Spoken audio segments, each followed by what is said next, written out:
This episode of the podcast is brought to you by Track Farms and their excellent CBD products. We talk so much about health on this episode. It was really exciting for me, and a big part of health for me is making sure that I keep my inflammation down, and I know I'm doing that with the Track Farms CBD, whether that's the tinctures or just the flower they send.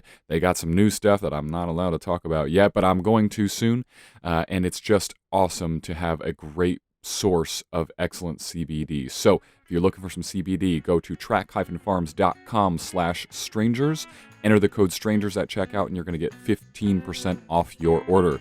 So get you some health, lower that inflammation, get some CBD.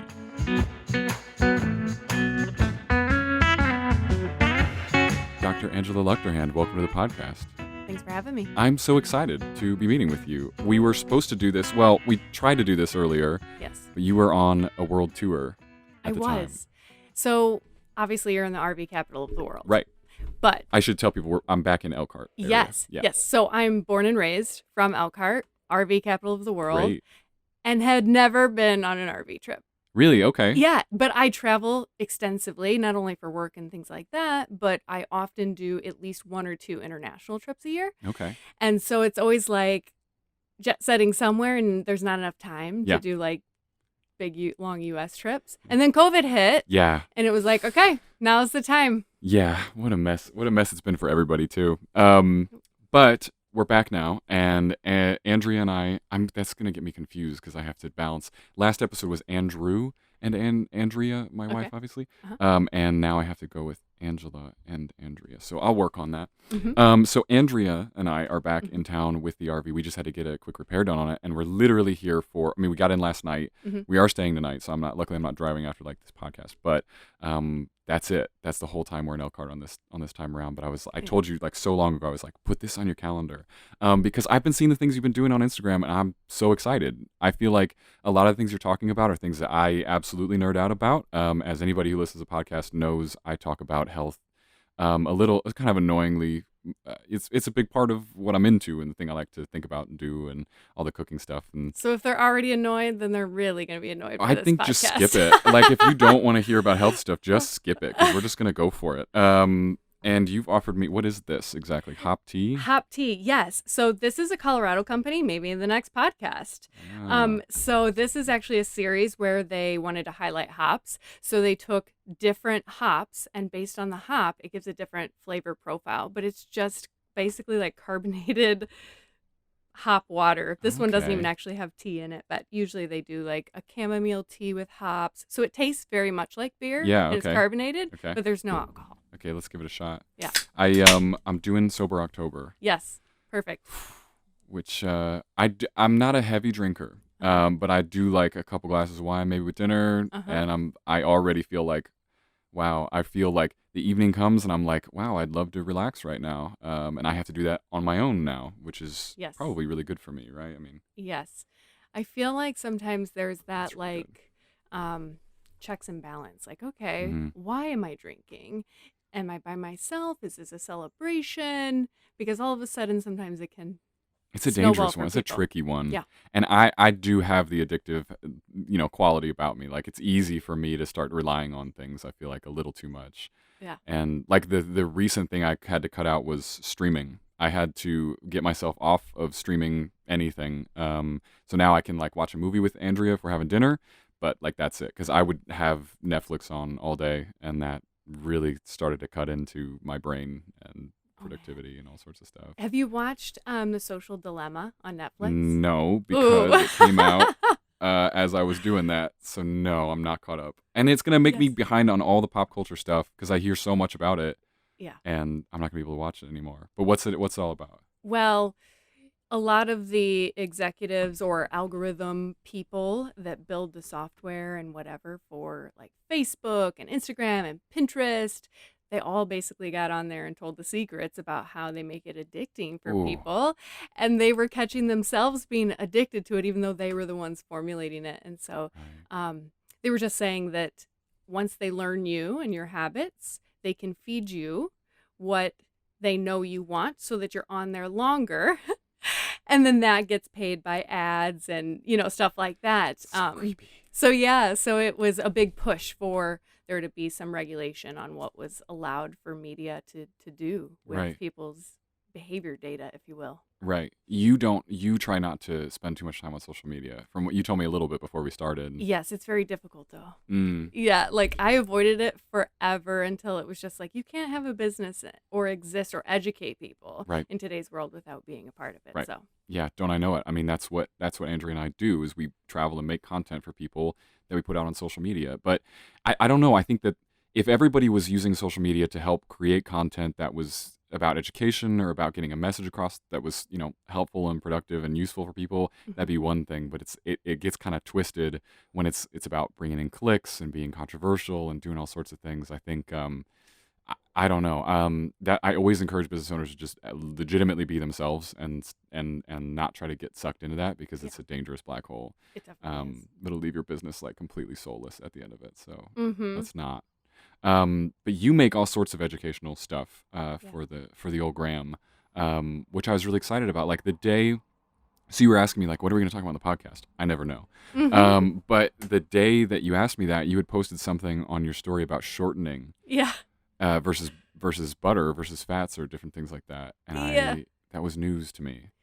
Yes. So obviously, I'm a natural health practitioner, and I guess I would term myself a functional medicine practitioner. So a huge part of what I do with people is food and lifestyle behavior adjustments, Mhm. right? And part of lifestyle is how do I create a healthful plate, but still have treats and feel not deprived. And so when I started my blog at the beginning, my whole blog was paleo desserts. Oh, okay. And so it was all about recipes. Right. So I sort of sometimes get myself caught between super heavy education, like you don't know what you don't know, so let me help you figure out Right. what you don't know. And then, okay, now you're just vomiting information. How are you going to help people do stuff, Mhm. right? And so that's where some of the cooking tips come in and recipes and things like that, although that's a much smaller portion of what I do now. But when I look back, I'm like, oh my God, I Yeah. created hundreds of recipes. You're still at this doing it. point. I mean, Yes, yeah. wasn't you did something about like a soup the other day? It was Yep. like was it like butternut squash or Butternut something squash like soup, that? 'tis the season. I'm not kidding when I say that Andrea was excited for me to leave because she's gonna make butternut squash soup Yes. because I'm not that big into squash as a thing. Mm. Is that bad? Well, squash is very good for Oh autumn no. and winter. What does it Changes your do? microbiome. Oh, Yes. see, I'm all about that microbiome. Yes. Yeah. Yes. The episode just before this, which was supposed to go out today, but I'm late, was we were talking about my guest, Andrew Hatlevig, was saying we should create a religion based around bacteria. And we really got into how bacteria is like, he was like, it's the great creator, the great destroyer. And I love him. He's got such great opinions on it. And also, we were talking about how it's, like I'm always blown away when I think about the fact that we are more bacteria cells than we are human cells. That Yes. drives me crazy. And I think about it, late into the night, I'll be thinking about that. Do normal people think about that? I think about Late that. into the night? Okay, I don't know. that's good. I don't know. I think it's pretty normal. Yeah, it's creepy. It is. I mean, it is kind of creepy. Right. But, it's interesting too, because even in like the context of COVID, people were, it's very much like a kill the virus Yeah. mentality, right? Right. But when you think about viral infections or any symbiotic relationship, like we live with organisms, whether they be bacteria, viruses, parasites, like there is a symbiotic relationship between us and organisms. And viruses don't want to kill you. They need you to live, to be the host in which they replicate. So really there's that fine line between, are you a hospitable host? You can live with a lot of things and not have them negatively affect you. But if you're not fit health-wise, obviously they can have deadly impacts, but Right. that's actually not beneficial. They would actually rather infect someone that can carry them around for a period of time so that they can replicate versus kill you. So it's kind of an interesting concept. Like, it's not about killing or eradicating things like we think. Oh, just wipe it out. If you were sterile, if we wiped out everything from you right now, you would die. Right. And so the idea of sterilization or killing organisms for our benefit is actually pretty contradictive. But Right. It's interesting. That was the thing people were saying at the start of this virus that I had never considered before, which is that the viruses that kill people that are super deadly don't often spread that quickly. And the ones that spread really quickly often have minor effects on people.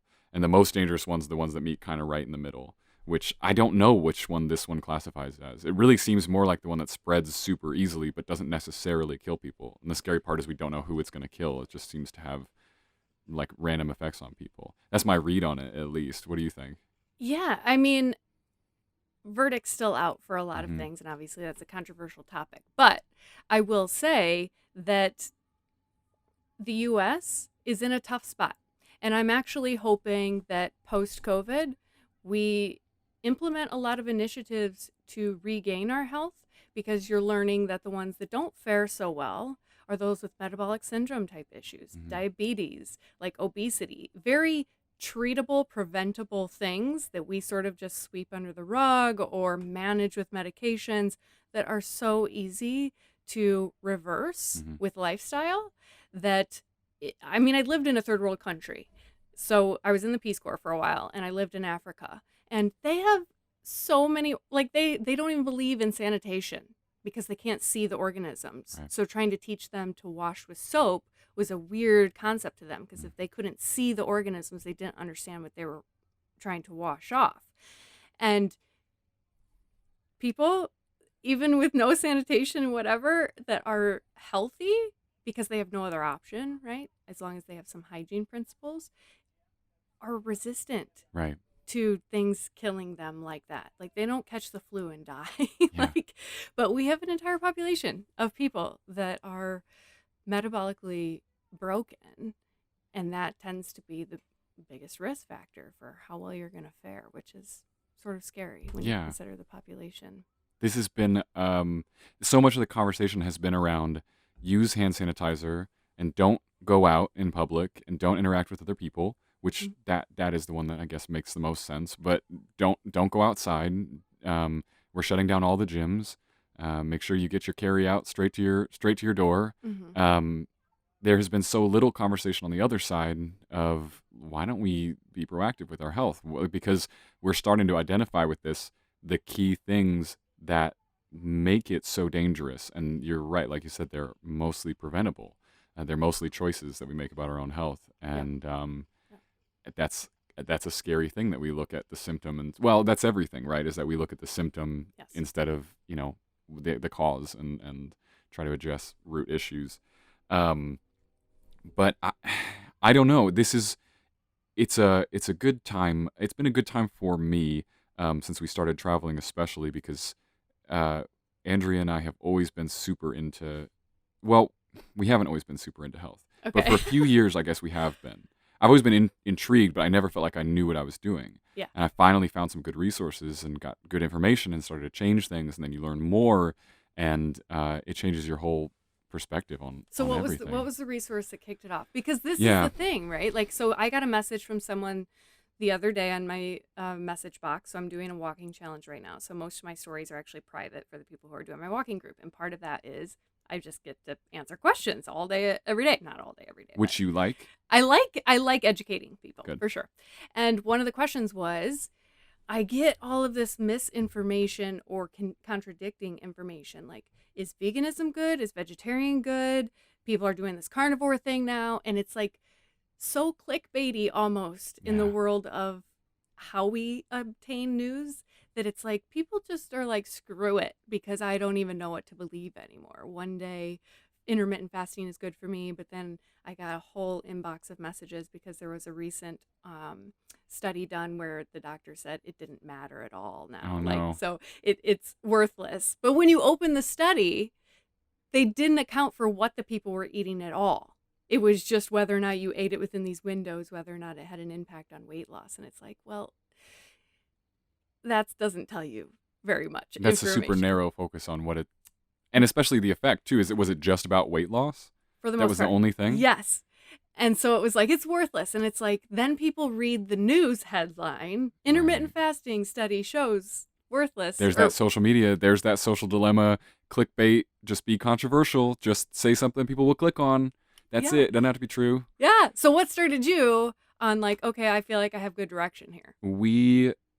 I found a book called Own the Day, Own Your Life by Okay. Aubrey Marcus, Okay. who owns On It down in Austin, and they make a Yes. bunch of health stuff. Yes. So they're like leading the way in a lot of that. Although actually he does, I don't think he works there anymore. He's a little kooky. I like Okay. him. I got to see him in person once, and I had a real fanboy moment. It was Okay. fun. But that book really, what I liked about it was that it breaks down a whole day.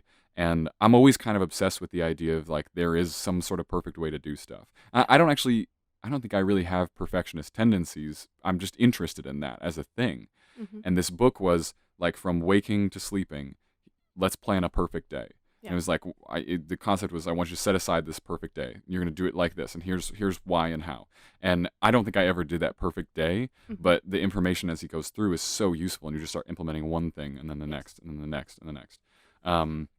And so for me, I think that kicked it all off. And it was, no one had ever talked about health in that same way before. He really gets into the sugar and fat thing, which Yeah. I knew so little about. And it was right when Andrea and I were quitting refined sugar and all that. And so that was really, really helpful. And he gets into supplementation, and he gets into sleep and diet. And it was a kind of I don't know, like a capstone of all this great information that just took me then down the rabbit hole to make my own answers about all that stuff. But it was just a really good resource for that. And I was one of those kids that was like, I was active. I was always doing stuff. I Mm-hmm. didn't really know anything about food. Mm-hmm. That just wasn't my background. But I had a great metabolism, so I was always quite skinny, and Yes. so I was fine. I felt fine, Mm-hmm. but that wasn't gonna last. And unfortunately, you see it among your peers too when we start hitting the ages that we're getting into now, and it's like, oh, I must have found out some stuff and avoided some things, whether that's like How weight old are gain or you? fatigue, or I don't talk about that publicly. Okay. No, it's okay. I'm not embarrassed about it. I'm 25. Okay. And I don't know. I feel like that's a point in your life where the metabolism starts to go downhill, and you can't just rely on that anymore. And you got to make good choices. And Yeah. yeah, you can't binge drink every day. Yeah. The after college Yeah. dad bod. Yes. Well, dad bod It's is popular now. the next phase usually, right? It's like, I don't know, is dad bod like 30? No, dad bod is college now. Oh. I think dad bod is college now, and I'm fat Okay. shaming for saying that. Yeah. But that's okay. I feel like somebody needs to say it, because if you're just pounding beer and sugary desserts, that's what's going to happen. Yeah. And it's got so much more of an effect than just the weight gain. It's like Yes. you start making bad choices, and Yes. it's like I'm going on too long. Here we go though. But the thing I'm obsessed with is this idea that health is like this spiral, and it's going to go in one direction or the other. Yeah. And you've got to push it hard to get it to go in the direction that you want it to, and that momentum will work and keep going. Yep. But if you let it get too far in the other direction, it's so much harder to stop. For sure. There's something there. Did you ever watch the show Fit to Fat to Fit? No. Oh my God. You need to go. Well, you're not streaming stuff, but it was a very eye-opening show for, I don't even remember how many years ago it was now, but it was personal trainers Okay. that were tasked with getting fat. Mm. And then they were supposed to feel what it felt like to be Yeah. a client who had to lose all that weight. So the guy who originally started it is redoing it now, because obviously social media is so big now that he could do it kind of like in his stories every day, Right. updates, whatever. And now he's 40. So he's got different hormones and things like that. And I think he's up like 40 pounds so far or something. But the stuff he has to eat to gain that weight is just crazy. But he will tell you, it's not even so much about the weight. It's like, I almost start feeling depressed. Like I can't sleep. And then since I can't sleep, I'm waking up in the middle of the night. I'm like so cranky in the morning that I don't even like want to do healthy things. Like, and he was a person that couldn't stay out of the gym. He liked eating healthy and being healthy, but so it definitely changes It's you. momentum. It is. And he very much said, and this is true for any disease, but it's like it changes your chemistry. And especially with food, it's very much like an addiction. So it would be like telling a drug addict, oh, just stop. If you just follow this meal plan and don't do drugs, you'll be fine. It's very difficult to elicit behavior change in things that create addictive neurochemicals in your brain. Yeah. So I can't imagine. I would never want to do that. Would you do that? Gain 100 No, I pounds? couldn't do it. I think that would be harder than staying healthy, because you're right. Like, to feel like your drive just start to diminish as your brain starts getting hooked on all these things. And yeah, that's a mess. I'm back when I would stream. I loved the show It's Always Sunny in Philadelphia. Yeah. Which Rob McElhenney, I think I'm saying his name right, Rob McElhenney. I don't know. He did that on one of the seasons, and the joke was that the longer you have a running TV show, he said it seems like everybody starts to just look better and better as the TV show goes on, because they start getting more money and more success and all these things. Yeah. So he wanted to do the opposite. I think he gained 50 pounds in like a couple months just for this role. And he got really bad out of shape, but then got into crazy good shape for like the next, or a couple seasons later on the show. Okay. And I don't think I could do that. I don't think, God, it'd be so uncomfortable for me. It would. And the amount, like he even said, it's like a full-time job eating. You have the to wake up amount. in the middle of the night too to do it right. That's what I've heard. Well, I mean, any interrupted sleep, you interrupt your metabolism and, Right. and weight loss, but it's just like, I couldn't do it. No. Props to him. Yeah. Doing it twice. Right. Right. And when you're 40, I don't know. But even from like a women to men perspective, there's a huge difference in hormones. And for women, part of that hormone profile is to hold on to fat to some extent, because it's like an independent hormone creator itself.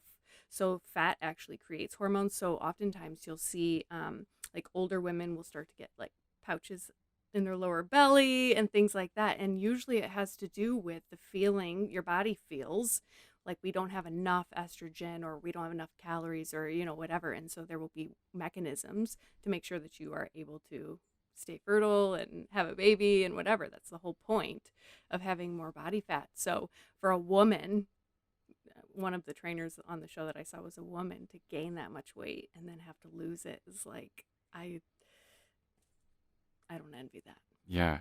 How much does that take off your life, even just doing it for a little while? I don't know. That's a lot of stress in the body. Super stressful. Yeah. I think, and also I should totally clarify, I don't hate people who are fat. I don't. No. I think that there are all different types of body types and sizes and all those sorts of things. What I want is for people to be happy, and also to be like just awake to what their body wants to do and can do. And when you start to see it, and I have bad fucking days. I have bad days, and I work really hard on my health, and I'll still get depressed. It doesn't matter. Yeah. Like, we all have bad times. Yeah. But I have seen what the other side looks like, and it feels good. And I feel like if everybody started to recognize that, at the very least too, there's just so many consequences to, like, just eating the right food. Like, there's so many consequences to eating the right food. So when we go out and we're buying meat from like the farmer's market, like, that's a happy cow. Yes. That's not the factory farmed cow. In Yes. fact, we just stayed in Wisconsin on a friend's farm, and they gave us so much beef. Like, I just ate it before I came over here, and I feel good. And I feel good because I saw those cows, and they are running around a field all day. They are stoked about it. They're in good shape. Yes. And that makes all the difference in the world. So even if you're not making that choice for you, which it will benefit you, think about all the other things that it benefits in the world, to be just eating real food or responsible food, or, Yes. Living without modern convenience, like if we just plopped you out in the middle of somewhere and you had to survive, like, it's a different world. And it's hard to mess up if you don't have modern conveniences. You have to move around to get places. So when I lived in Africa, you had to walk everywhere. Mhm. Like, so even just that alone, you could have excess of calories and it wouldn't have a detrimental effect on you. The food choices you have available to you, it's like you don't have, I didn't even have electricity, so I had no refrigerator. So everything had to be fresh or fermented, which is another good source of healthy bacteria. Oh, we'll get there. Yeah. We'll get there. And, just the sustainability of what that means for the environment in the area, right? It's a circle of life if we're going to go there, because the cows or whatever is grazing on the plants, and then that means that they poop in that area, which means the microbes that are in the poop then go into the soil, which supply nutrients. Then the chickens come along and they pick the maggots out of the poop. And so it really is this whole cycle of nature. And there's a lot of things that humans don't do as well as like ruminant animals like cows. So I was actually talking about this the other day when we were having that whole vegan Oh omnivore yeah. dilemma, right? Yeah, I want to hear about this. And it it really is. So there's a new documentary out called like Kiss the Ground, I think is what it's called, but Okay. it's about sustainable farming. And the whole idea that all these documentaries are coming out saying, oh, animals are bad for the planet, you shouldn't eat them, whatever.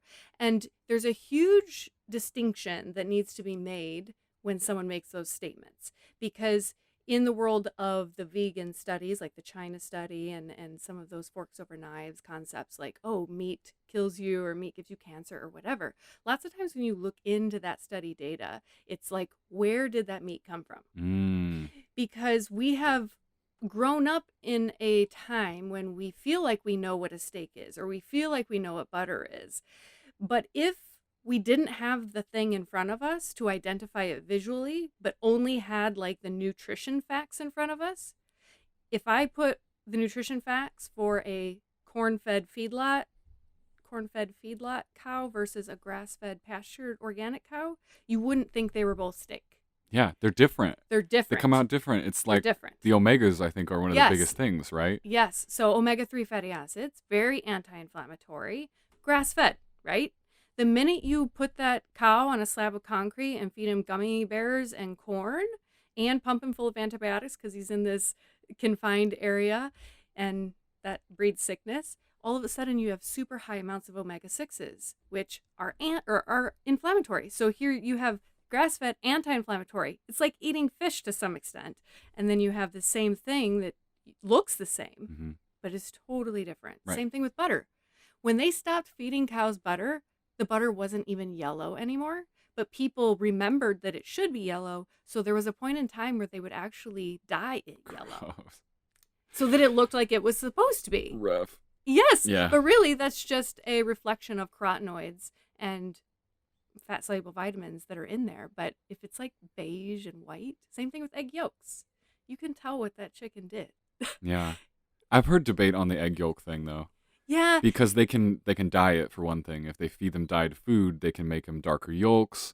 And then also there's some totally happy chickens that have super pale yolks some days. Yes. But for the most part, you but can kind of tell when you get that big white box of eggs from Sam's and you're like, oh yeah, this is fine. And then you get some eggs from the farmer's market and you see this is not eggs. I know. And then I always grapple with the idea that like when that was the controversy, you either had one of two options: go to the grocery store and buy the stuff that you know isn't right, or go find a farmer. And now we've got this middle ground happening in grocery stores where it's like, do I buy the eggs that say they're organic and cage-free? What does that mean? Yeah. So there's a lot of regulation that goes into labeling.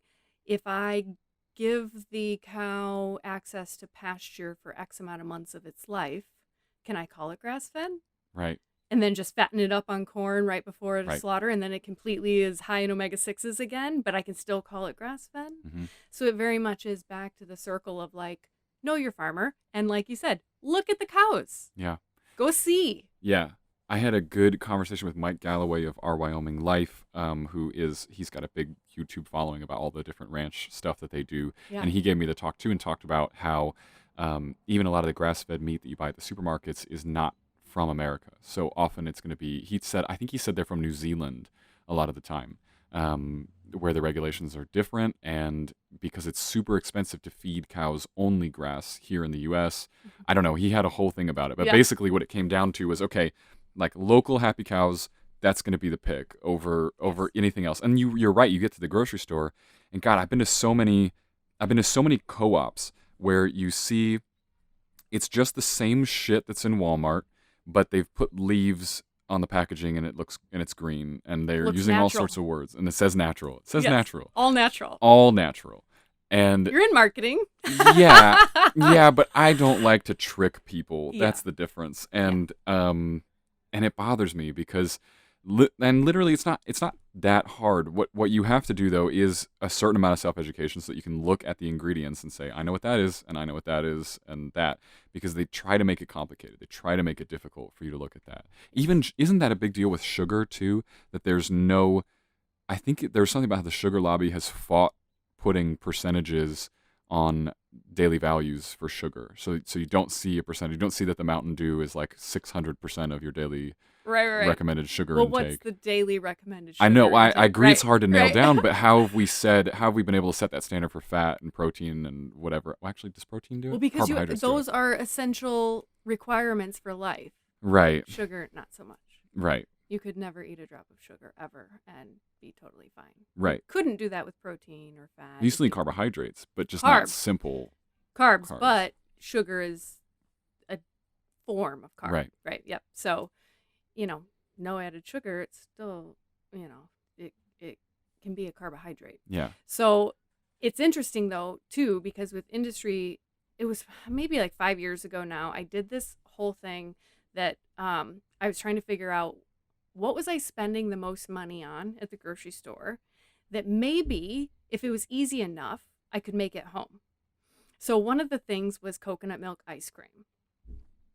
Those little pints are like $6 to $8, like something Really? ridiculous. Yes. Okay. And so I was like, okay, this is simple. It's just like pure maple syrup and coconut milk, and you just basically like put vanilla, and you put it through a ice cream maker. How hard could that be? You realize very quickly that when you freeze ice cream that's homemade, it's hard as a rock. Yeah. Like you have to let it sit out for like a half an hour before you can actually scoop it. But yet you go to the grocery store and buy ice cream and it's scoopable right off the bat. And I thought this is weird because even the natural ones that I'm buying it looks like it's just milk, eggs, sugar, whatever. If there's an industry standard as an ingredient, they don't have to list it. So propylene glycol, which is an antifreeze agent, is an industry standard for ice cream. So it's not regulated in a way that they require you put it on the label. Wait, because what? Because all of them have it in their ice cream, so it's no longer required to be labeled. How is that possible? Exactly. If every soda has sugar in it, they still have to tell you there's sugar in it. It's one of the other ingredients that if God. it's an industry standard, they don't have to. And I encourage everyone, go make your own ice cream. Well, this is it. Make your own food. Just make your own fucking food for and I'm not saying all the time. Listen, yes. I cook for Andrew and I every single night. It is a very rare night and we have planned our day quite poorly and things have taken a wrong turn where we have to go pick up some food. Yeah. And that happens. Like last night we got here and it was way later than we thought we were going to get here. We had way too many things to do in Wisconsin before we left and got here and I was like, okay. And she got some noodles and company and she still tries to be really good. And I said, fuck it. And I went and got a mod pizza. But every other night I'm cooking for us. And when you cook for yourself, you see everything that's going in there. And very quickly, too, you start to recognize, I don't actually need that in there. And you just start to pull that back and that back and that back. And you're like, it's saving me money. I don't need to put those extra things in there. I don't taste the difference anyway.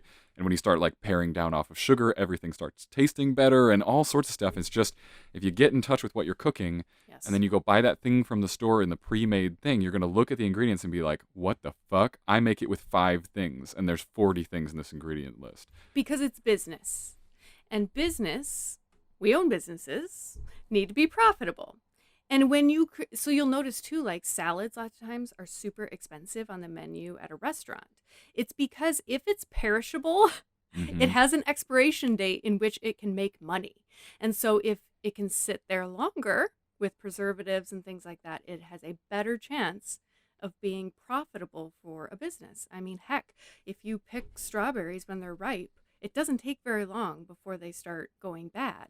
So what do? They pick them before they're ripe, ship them, spray them with a ripening agent. Oh. Yeah. So it's how does a business run? And so that's a bigger question, right? Should food be business?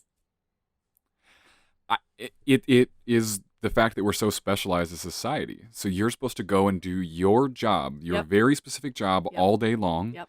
And then you're supposed to eat the food that someone else has prepared and that's basic economic theory, right? Is that if you do just the thing that you do really well and then someone else does the thing that they do really well, we all benefit because we can do it all faster. But I think that's probably one of the best things about being an entrepreneur, frankly, and especially one of the best things about working from home, because you very quickly realize that you don't need to eat out all the time because I'm there. I can go mess with that sourdough. I can go Yep. fold it over, during the day. Sure, fine. Yep. And then all of a sudden you end up in a rabbit hole where you make sourdough all the time, which Or is sprouts. where I I like end up. have sprouts happening right now. You're doing sprouts? Oh yeah. They scare me Ooh. because I hear about sprouts getting like people getting food poisoning from all the time or E. Kind of. coli I or mean, different things. that can happen. Yeah. But that can happen in a recall and you buy it It's from the true. grocery store. It's true. Yeah. I Yeah. remember there was something with romaine like a little while ago, and it was a big E. coli thing. And I had a friend who got E. coli and almost died. Yeah. And that's not cool. No. That's super not cool. It is not good. But if you grow your own food, lots of times it's a much less possibility of that. Even Right. with like chickens. If you have chickens that roam around, they are less sick.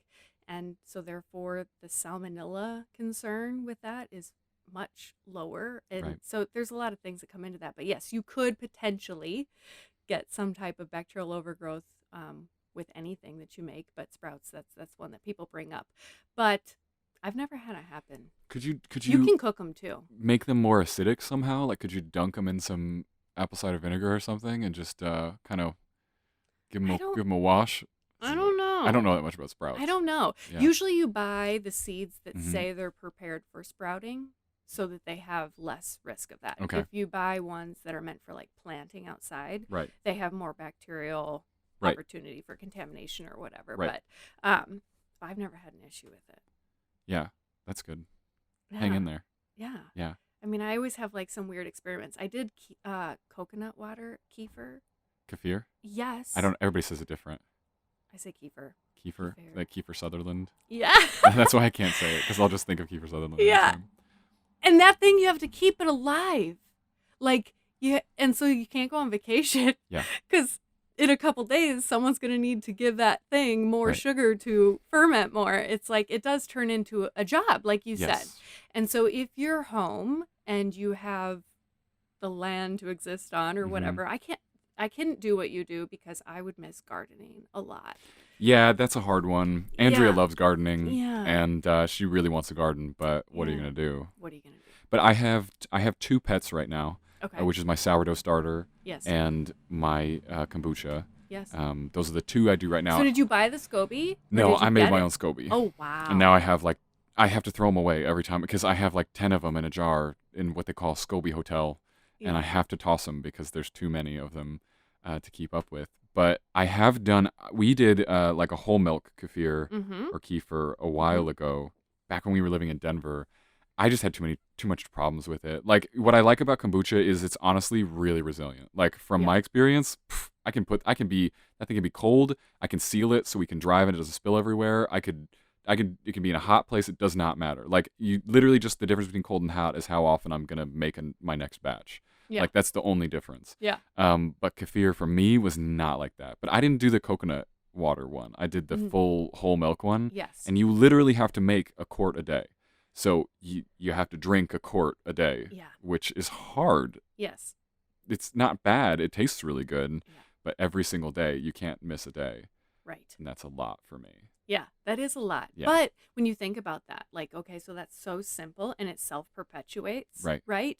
It's almost free, besides the cost of the milk. Heaven forbid you have a cow. I don't know. But Well, kefir at the store costs a lot more than exactly. just milk. But then when you get into the world of like nutraceuticals, so probiotics are billion-dollar market, like Mhm. multi-billion-dollar market.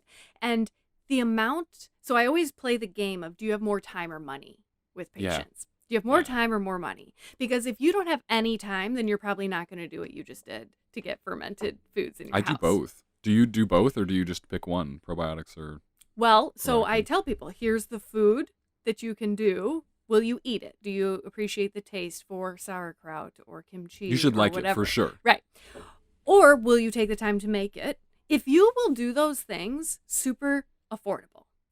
Probiotics, though, to get good ones, expensive. Yeah. Like, some things are like, it's expensive for grass-fed beef. It's also expensive for omega-3 fatty acid supplements, But probiotics, like, dirt cheap if you do it yourself or want to do it through food. Super expensive if you want to do it from pills. Mhm. And I think if someone's eating about a quarter cup a day of some type of probiotic food and not taking antibiotics and stuff, there's no need for That's it. supplementation. Really? Yes. And not taking ibuprofen. Isn't that the one that messes with it? Well, ibuprofen is bad for leaky gut, so intestinal permeability. It'll actually make your gut permeable. But antibiotics are what it'll just, it's like a Yeah. bomb. It'll just wipe out all your bacteria. Right.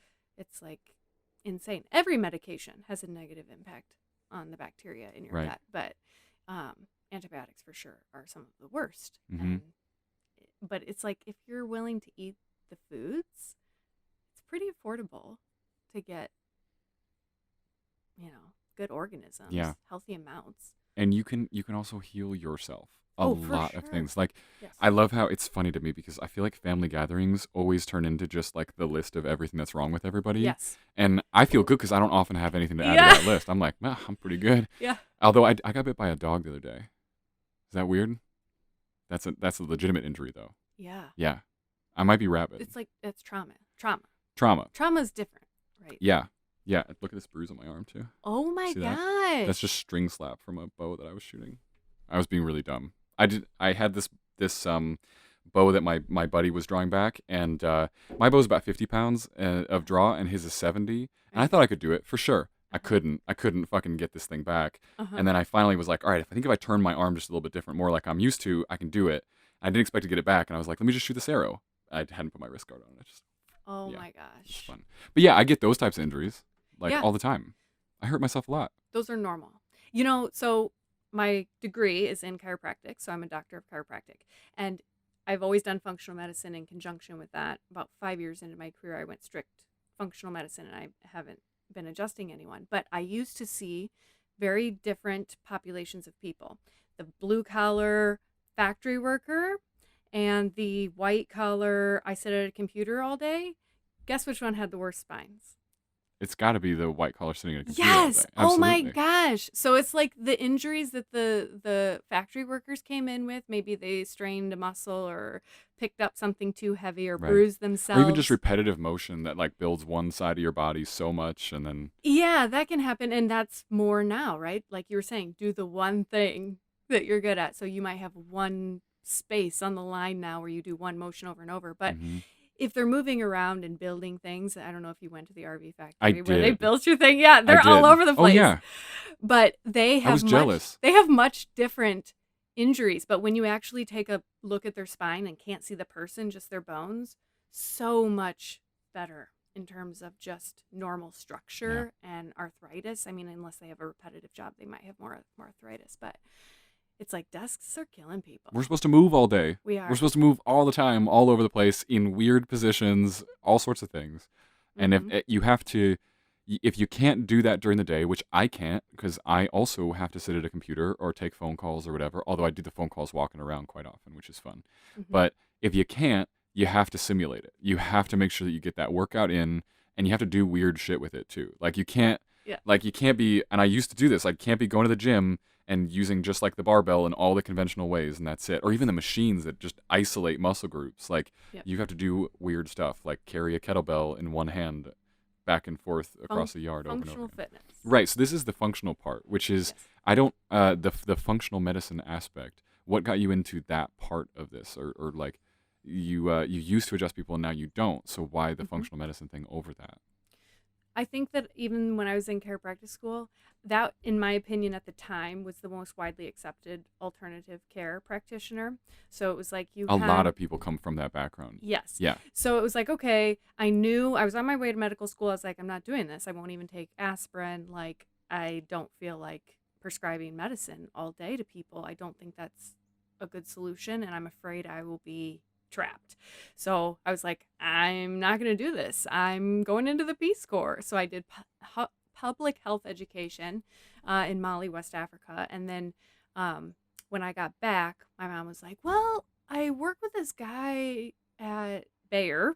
Ironically, it was like, they would do a bunch of pharma stuff, but she was like, including aspirin that you wouldn't take. Yeah. She's like, he was a scientist, but he went back to school to be a chiropractor. Go talk to him. And I was like, what do chiropractors do? Like, really? Right. And he gave me a book on the philosophy of chiropractic and all about how disease is adaptation in the body. Your body wants to stay alive. So things like blood pressure. Why would your body increase your blood pressure? It's not because it wants to kill you or make you have a heart attack. It's because it's adapting to the hardening of your arteries because of something else. So a lot of the things we label as diseases are actually adaptations.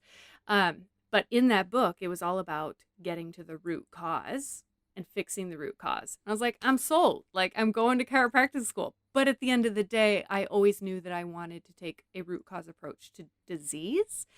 And there's more to it than just adjusting people, right? It's diet, it's stress management, it's movement, it's all of these other things. And when I was having patients come in for musculoskeletal problems, because that's usually what you go to the chiropractor for, they'd fill out their intake paperwork, and almost all of them had some type of other disease or they were on some type of medication. Right. I'm telling you, if you were 30 or over, there wasn't a person walking in that wasn't on a medication. Yeah. And so I accidentally became an autoimmune specialist because that was the thing that kept popping up. And once you reverse a couple of autoimmune diseases, then these people are told, you can't do that. I'll live with this forever. I'll take an immunosuppressant to try to control my immune system. Once you do that, it sort of spreads. This town isn't that big. I mean, it's kind of big, but not that big. And so then they're lined up, and then that's what you end up seeing all day, every day. So I just said, there's a million of really great chiropractors, but barely anybody is doing functional medicine. There is a huge need here. And so that's when I transitioned to the corporate world too, to help teach other doctors how to practice functional medicine. Because if you can't find it, how do you utilize it? Right. Yeah, it's like it's just like understanding nuance, I feel like, in such a huge way. Like this is the same reason why when people call me, I have the exact same thing in my own life, which when people call me about their marketing, I'm going to ask them a million questions about things that don't seem like they're related to marketing, because I can't help myself, because there's way too much nuance in that conversation. It's not just like, oh yeah, tweak up your website and let's get you some SEO and you'll be fine. Like, no, that's the prescription. That's just the pill. Yeah. Like, we really need to look at your sales process. We need to look at your automation. We need to look, like, it's, there are people who appreciate nuance and will go for it. And it's about those of us who like nuance being able to try to communicate that to other people and being like, here's why nuance is important. Here's why you need to think about all these different things, because it's never just one thing. Everything's related in the body. It's that holistic approach. Yes, it's all connected. And the way I try to describe that to people, because they need to have an anchor for something that they understand, right? It's like, so I used an analogy the other day where, like, let's say you needed a computer. And so you went to Best Buy. Do they even have stores anymore? Yeah, they have Best Buy stores. Okay. I don't know if they're open right now, but yeah. So let's say you walked Jeff into Bezos Best Buy. is putting them out of business. And you walked up to the sales guy and were like, I need a good computer. What do you like? Yeah. And he was like, I have a really great computer. Almost everybody loves it here. And you're like, I'll take it. And you bring it home. And you realize that your wife actually needed a laptop and you brought home a desktop. She actually wanted black and you brought home silver. Your software doesn't support the program that she needed for her whatever work she needed to get accomplished. And you can either say, computers suck, they don't work. Yeah. Or you can be like, I didn't get the right thing for me because I didn't have the conversation about what I actually needed. So it's the same thing when you go to a doctor. If they're not asking the questions beyond just, what's your diagnosis? Here's your prescription. Then you could be bringing home something that's totally wrong for what you actually need to fit your requirements. Right? And it's like, no one would do that if they're trying to purchase something. They'd be like, well, I need it this size, and this is what I'm looking for, and this is what I need it to do. But no one asks those questions when it comes to their health. And doctors should be asking those questions. That's what appointments are for. Yeah. And you have to fight to get heard by a doctor too. Yes. I don't go into doctors all that often, which is really great for now, but I'm young. And at some point I will have to see more doctors. I know that, Mom. Thank you.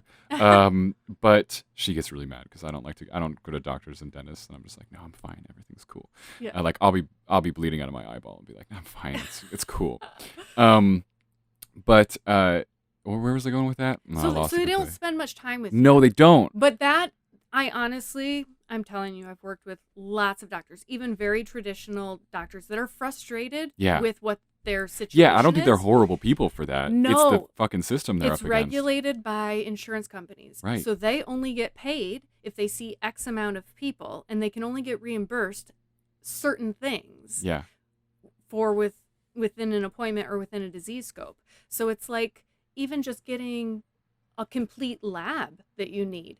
If they can't justify it to the insurance company, then they won't do it. Not because it isn't the best for you, but because that's how the system works in order to get paid. Right. And it's like you lose your job Yeah. if you don't do certain quotas of patient appointments and things like that. And so it's like there is a huge push right now in traditional medicine that is saying, I'm done with this. Like, I went into medicine to get people better, and I'm sick of this, and I'm going to find another way. And they're just leaving the systems and starting private practices. And unfortunately, then they're charging cash. Right. Because then they can do what's best for you, but you don't get to use your insurance. Right. Yeah. To do that. And I think it's harder for women too, honestly, in a doctor's office. Like Andrea is a very kind person. Yes. And I have to pump her up to be like, you need to get into asshole mode now for a minute. Like, if she's gonna go see a doctor, I'm like, don't you fucking walk out until they've answered every goddamn question that you have. Like, and I know that for every ounce that I have to work to get a doctor to be like, hey, stay for a minute, I got one more question for you, bud. Mm-hmm. She's got to work 10 times harder. And I remember this. There was some study that I don't quote me on this one or anything, but I remember hearing about some study where it was like the average time it takes for a doctor to interrupt their patient when starting an appointment while the patient's trying to describe something. I think it was like 13 seconds on average is what you get to describe your problem before you'll be interrupted and, in most cases, given the prescription and sent home, and that's it. Yes, because they have a small window to get it all accomplished, right? Right. But that is actually very interesting because studies will also show you that the more time someone has to connect with their doctor or explain themselves, just saying it and having someone listen has better outcomes in the treatment. Oh yeah. Regardless of what it is, because they just actually feel like heard and like someone cares. It changes the perception of care and somehow changes physiology. It's like, how your mind changes your chemistry. And so even just that patient-doctor interaction can change whether or not the person actually gets better. Mm-hmm. I'm a big believer in the placebo effect. Oh, 33% of the time. If a drug does not work more than the placebo, which the placebo usually works 33% of the time, then it cannot be sold as a drug.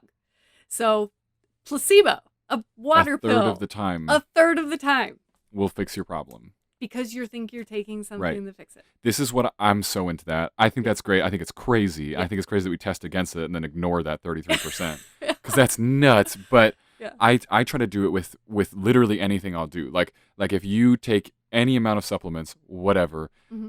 and you take that and you just literally just take a second and think about like, all right, what's that going to do for my body? Mm-hmm. I feel like that's going to improve it so much. Like, I love mm-hmm. CBD. I take, shout out Track Farms, sponsor of the podcast, uh-huh. who they'll send me awesome CBD.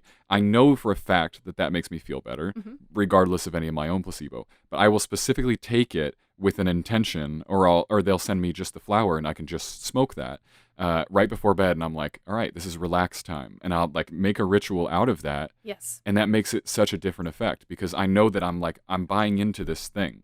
And I'm okay with the fact that I'm buying into this thing. Yes. But I think that's true for any of the supplements I take. I'm like, I pop the vitamin D and I'm like, all right, I'm in a kind of a dark place here. I'm too high up in the latitudes right now. I'm way too high up in the latitudes. I need to head south and I'm working on it.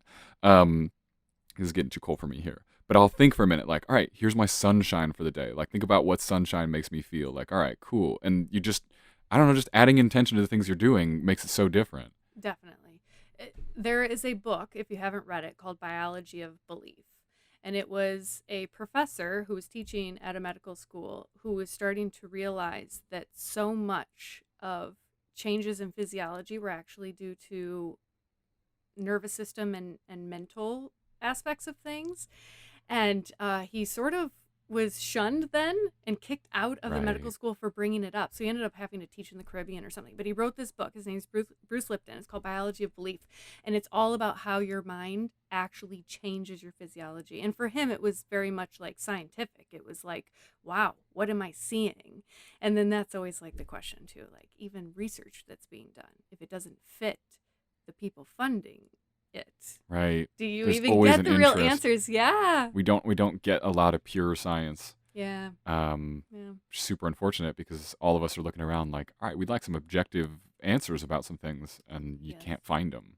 Yeah. Which is that's the whole point. That's the whole point of the science, and that's why you have people who can read the article that's pro keto, the article that's against keto, because I guarantee the pro keto people have the shake they want to sell you, Yes. and the anti keto people have their shake they want to sell you, Yes. and it's just such a mess when we use that as a not a tool for spreading truth, but some way to justify our sales or our company or Yeah. this study that this lobby funded that whatever. Yeah. And it's exactly what happened with sugar and fat, right? I mean, it's sure. like you can like point to this moment in history where it was, all right, are we going to go with sugar is the bad guy or fat's the bad guy? And unfortunately made the wrong call. And now we're still reeling from that. I think even worse than before. We're reeling from this. That's a cycle. It'll happen. I mean, right now, I don't know how you feel, but I feel like there's a big push for super low carb, Mhm. and we're vilifying carbs to Right. some extent. Right. Now, eating carb threshold to your activity level is one thing. If you're a sedentary person, then maybe that does look pretty low carb, but it's not carbohydrates that ruin everything, Mhm. right? You look at Nick Urankar, who you did a podcast Yep. with. He probably has to eat a significant amount of Oh, yeah. carbohydrates every single day He's lifting 400 to pounds above his head. sustain his body, right? It's insane. So it really is like the context in which you're ingesting the information, because it's totally different based on everybody's unique situation. Right. Yeah. Yeah. And also you just try it for yourself too. Yes. Because different people are going to Oh my feel good in gosh. different ways. I know that if I eat carbs before, like for lunch, if I'm going to have a sandwich for lunch, I'll be taking a nap that day. Thank you very much. Like, Mhm. absolutely, I'm going to get knocked out by 3:00. Yeah. But if I don't, I'm good and save them for dinner. And you just you have to experiment to know that. But again, it's that thing where people I think people have time and they feel like they don't have time. And they're being sold an idea that they don't have time. They don't know how to structure it. They don't How know so? how to structure self-experiment. Mm. Because how long do I do it? Am I Yeah. doing it right? And I go through this all the time with people, and actually I haven't officially released it, and I don't know officially whether or not I'm going to do it. But Ooh. next year, I just was like, you know what? I'm going to do a year-long self-experimentation for whoever wants to join this. Obviously, it would be a paid group or whatever, but it's not me telling you what to do. It's me walking you through the steps of figuring out what's right for you. And at the end of it, there's going to be a total variation between Joe Schmo and Sally Sue, Right. because things are different. And the classic one that I always come back to is this book called Wired to Eat. It's about how carbohydrates affect people differently. So what the book maps out is, take healthy carbohydrates, sweet potatoes, bananas, whatever, oats, and test yourself eating just that. So there's no other variables. Ooh. With a certain amount of carbs. So you're always getting the same amount of carbs for everything. So the only variation is where they're coming Which from. carb? And test your blood sugar after you eat it. I was floored because I thought oats are not going to be bad for me. I don't have blood sugar issues, whatever. This is something people would think, oh, oatmeal, it's healthy. I was so diabetic on oats. It was insane. So that was like my first aha moment for me, where it was like, even as a healthy person. So the guy that wrote it, Rob Wolf, he did it with his wife. She could eat white rice all day and it had no Really? effect on her blood sugar, but he would eat that and it would be terrible. Yeah. But maybe a different source of carbs for him was totally fine, and it was bad for her. That kind of throws like glycemic index right out the Yes. window. Makes Yes. it really individual. Yes. Jeez. So it's like, even just knowing how you react to things. Some of that can be subjective, right? Like you said, I would have to take a nap, or how do I feel, or do I have symptoms? Do I Right. get inflammatory type symptoms? But some of it is just track your blood sugar. One of those meters costs $40, and you could test yourself eating your meals for the next month, Right. and just see. Maybe Yeah. you'd be surprised. And that type of information helps you decide what's right for you. Otherwise, you're just taking what some guru said or what some study did and thinking maybe it applies to you.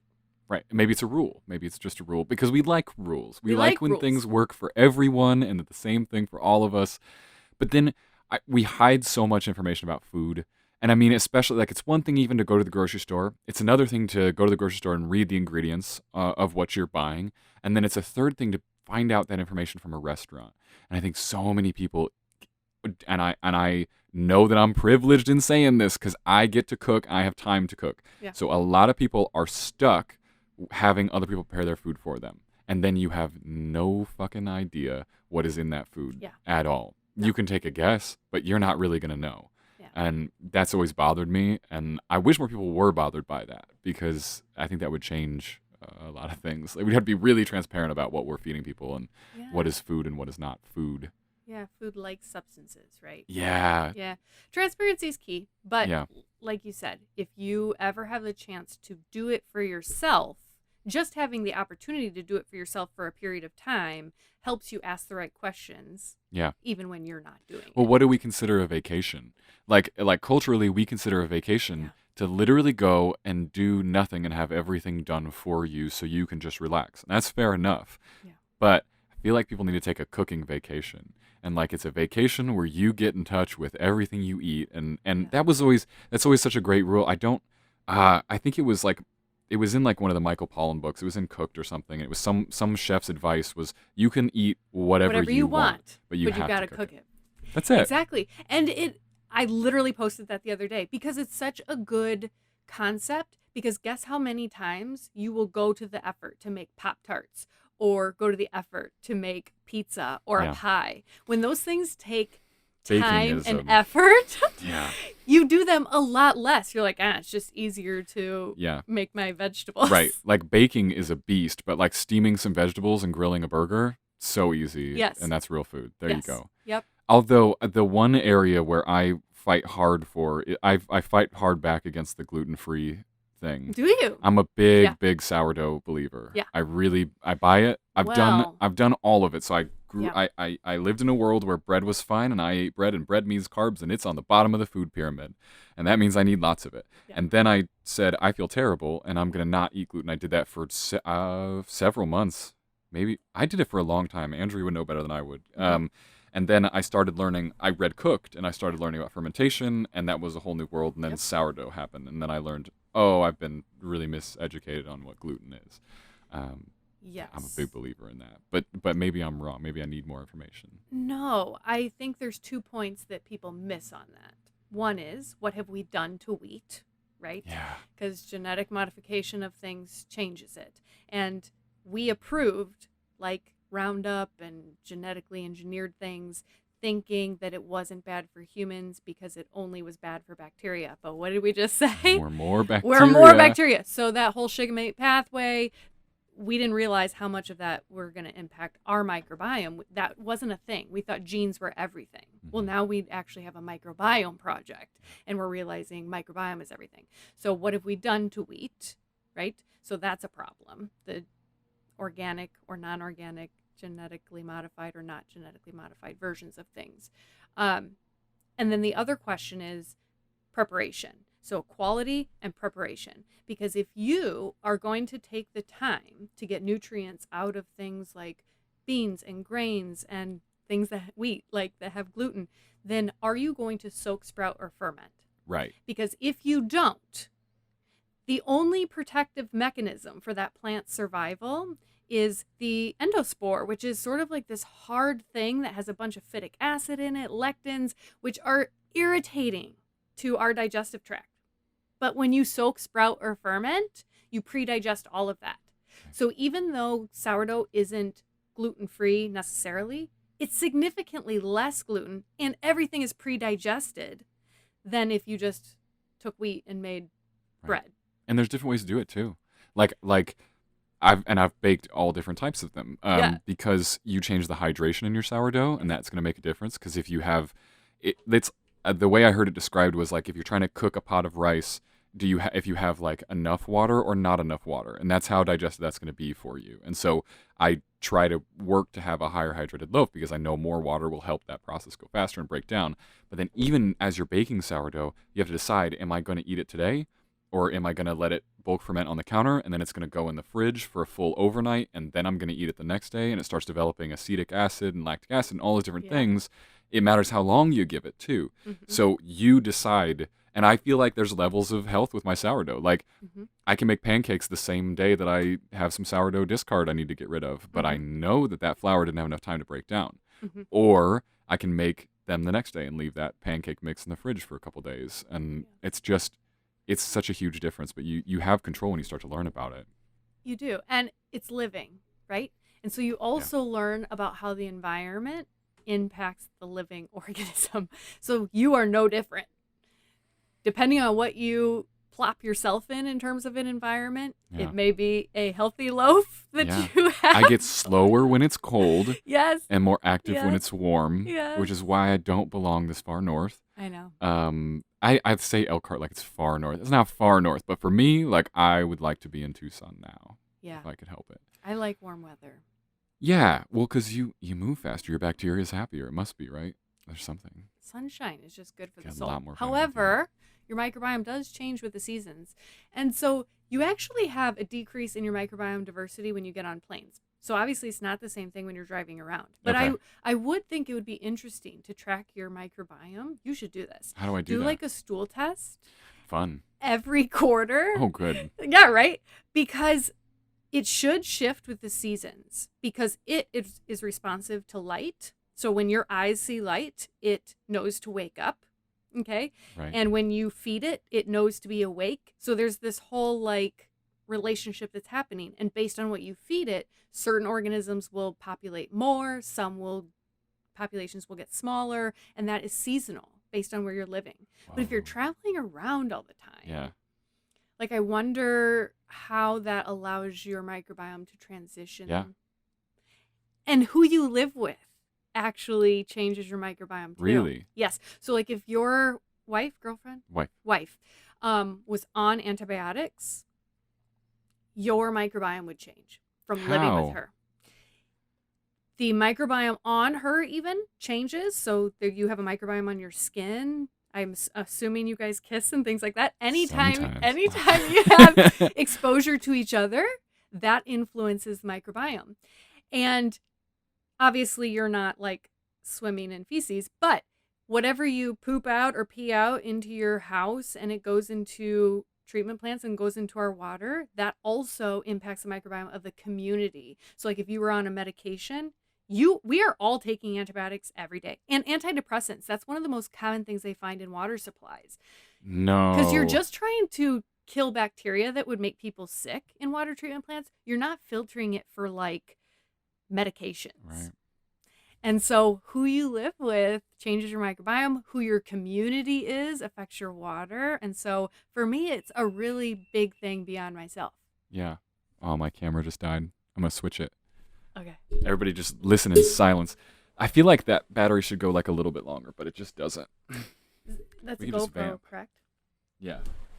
Yeah, I had a GoPro once when I was in the Maldives and we were snorkeling, and it just like dies super fast. Yeah, because it's like an hour 9. I feel like that's not a lot for a battery life, is it? No.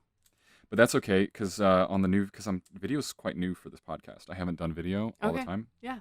But now people get to listen to this part on audio only. Mm-hmm. They'll just get to look at my lovely logo, courtesy of Andrea. She helped me do the artwork on that.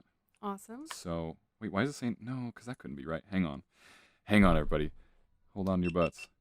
Because it's actually telling me the card is full, which doesn't make any sense. It's supposed to be empty. Oh, you know what? It's because I'm recording on 1080 and I was supposed to switch it down. Oops. It's okay. I have another card. This is quite distracting in the middle of the podcast, isn't it? I was going to say, good thing that you're techie because I am so not technologically advanced. I am. Do you have nails, though? Because I cut mine today. Can you just push on the SD card and pop it out? This? Yeah. It just, this thing? Yep. Did it come out? Can you Yes. Thank you. They're so tiny.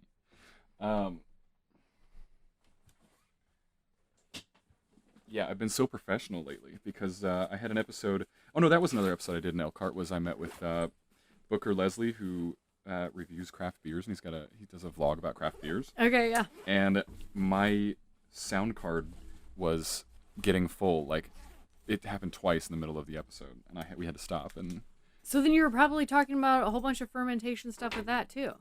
I talk about fermentation a lot. Yeah. I do. We had one of my favorite episodes to date, and they know it, is these sourdough bakers in Las Cruces who have a company called Kind Bread. Shout out Kind Bread. And we did the whole sourdough thing. We called King Arthur on the episode, which was quite fun. Did you? Yeah, they have a baker's hotline. Did you know that? No, I didn't. But I think it was one of Michael Pollan's books, actually, that I read this, where the sourdough in San Francisco is different because the microorganisms in the air there that then like land in the whatever, the bread, change the flavor of it. You should bake a sourdough in every location based on the bacteria. You know, that's what they say, but I'm a little suspicious of anybody who's like San Francisco sourdough because, okay, so they, first of all, they named this type of bacteria after San Francisco. It's Lactobacillus sanfranciscensis, I think is what it actually is. And I don't necessarily buy it. I think it comes way more from the flour and probably from the baker's hands. Yeah. But the idea that you could taste a difference from just the bacteria, because there's so many things of preparation that matter in terms of taste with sourdough. Yeah. Like the temperature you cook it at, how long you let it sit, your hydration levels, what type of flour, what type of water. Like I feel like that has got to matter way more. That's just my take on it. But even humidity in the air will change baking. No, that's true. Yeah. And altitude changes it big time too. Yeah. Okay. So certain organisms, will exist in certain types of environments. Like that's ecology. So maybe there's something about the strain that survives in San Francisco that makes it have its somewhat unique flavor. I don't know. It might be. But which is crazy. Okay, so then here's my question for you. So I've never made sourdough, but I've made a lot of fermented things. So when I make something fermented, I cover it with a cloth. Okay, so it can breathe. So it breathes. Yeah. But organisms are still getting in. Right. Okay. So like if I ferment jalapenos, it's just jalapenos and water and salt. Right. Just pickling, like basic pickling. No, pickling is vinegar and sugar. Does pickling have to salt. be vinegar? Oh, yes. Okay. My bad. But ferments allows the organisms to get in, and obviously there's probably some on the vegetables as well, and it self-ferments in room temp. Okay. So the irony here is like this whole mask argument. Not that I'm not here to have a debate about masks, whatever, but I cover like the jar with a cloth with the understanding that the bacteria are getting in, and that's how it ferments through the cloth. And if you know anything about microbiology, bacteria are like this big, let's just say the size of a basketball if we're making something up, and viruses are like this big, like the size of a golf ball. Mm-hmm. And so the fact that bacteria get through cloth in order to ferment something, and then saying like something super small can't get through cloth. They're going to call you an anti-masker. I know. You're going to get canceled. But it's You're about to get canceled. No, it's interesting because you're dead right. You're dead right. I want to know what happens with sourdough. Do you cover it? Yeah. But you don't rely on anything in the air to get into ferment. So, first of all, that's quite complicated. First of all, I think you're right about the whole mask thing. And that has gone back and forth so many times. I've heard so many different things. And I totally buy the side of it that's like everybody's touching their face all the time. But I feel like with the masks, it was way more about keeping like water particles. Yes. And that will stop with the mask. But correct. But so I don't know. But if there was like free floating virus in the air, sure. But that's the extent of my knowledge on that. And again, I do try to limit my social media time because I'll just find an anti-mask article and then a pro-mask article, and I'll be stuck in that all day, and I'll spend my entire day on There's some bullshit. There's pros and cons. They're both right to some extent in some ways. Or even just don't be a dick and just like wear a mask when you're out in public and just be a nice person, and it's cool. And if we find out for a fact and we're like we don't know anything yet, and if we all find out some really, really constructive evidence that's like, oh, masks really do not help, and that's conclusive, then we can stop wearing them. But as far as we know now, it's still like water particles that you're spitting at the other person. It's not a good thing. So I don't know. But the bacteria itself, I kind of always... Because it's yeast. No, right? But that's the thing, right? Is for me, covering is always way more about the fermentation process is already going on the inside. It doesn't need more more bacteria to come in to make that happen. Okay. That's my perspective, at least. I don't think it needs it. I think the reason that you leave things uncovered is because without oxygen, it changes the acidity, and also you'll get a buildup of carbon dioxide, which changes the mix, and that carbon dioxide, that byproduct, needs to go somewhere, and so you have to allow that to go. That's why if you start putting a cap on something that you're fermenting, it's going to just explode. Like beer Right. explodes. People do home brews because they don't know what they're doing with that. Right. And like if I kept my kombucha covered for multiple days, it would just explode at some point. It's creating so much carbon dioxide. But So are you, you know. well, yeah, me too. And you can't keep me inside of a small box or I'll suffocate. Did you know that's how mosquitoes find you? Yes. Yeah. Yes. They sense carbon dioxide. Mosquitoes Do they don't get me. your sourdough? Mosquitoes? Yes. No. That's how they detect. No, but fruit flies. Okay. Fruit flies, I have to put up fly tape in my little fermentation cabinet because they love getting drunk on sourdough and they love getting drunk on kombucha, and they will hang out there all day and then they'll start mating. Yeah. Do you know a lot about fruit flies and alcohol? Because it's one of my favorite topics. Let's hear it. So supposedly, I've read a good amount about how fruit flies, when they get alcohol in them, act a lot like humans. Okay. So they all get hornier. They all get hornier. Yeah. And the males become more confident and they approach females who they would not otherwise approach to mate with. Yeah.